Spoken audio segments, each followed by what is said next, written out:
حضرت ابو ہریرہ رضی اللہ عنہ بیان کرتے ہیں رسول اللہ صلی اللہ علیہ وآلہ وسلم نے فرمایا، جب کبیرہ گناہوں سے بچا جائے تو 5 نمازیں جمعہ دوسرے جمعے تک اور رمضان دوسرے رمضان تک ہونے والے صغیرہ گناہوں کا کفارہ ہیں۔ مشکوٰۃ المصابیح حدیث نمبر 564۔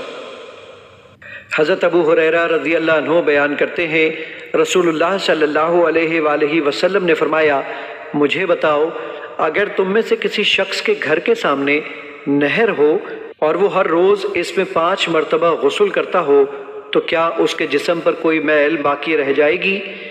صحابہ نے عرض کیا، اس کے جسم پر کوئی میل باقی نہیں رہے گی۔ آپ نے فرمایا، یہی 5 نمازوں کی مثال ہے، اللہ ان کے ذریعے خطائیں مٹا دیتا ہے۔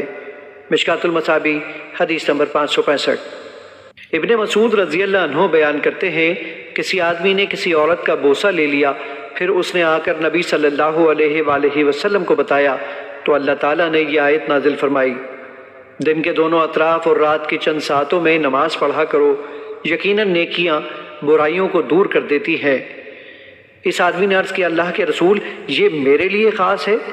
آپ صلی اللہ علیہ وآلہ وسلم نے فرمایا، میری ساری امت کے لیے ہے، اور ایک روایت میں ہے، جس نے میری امت میں سے اس پر عمل کیا۔ مشکوٰۃ المصابیح حدیث نمبر 566۔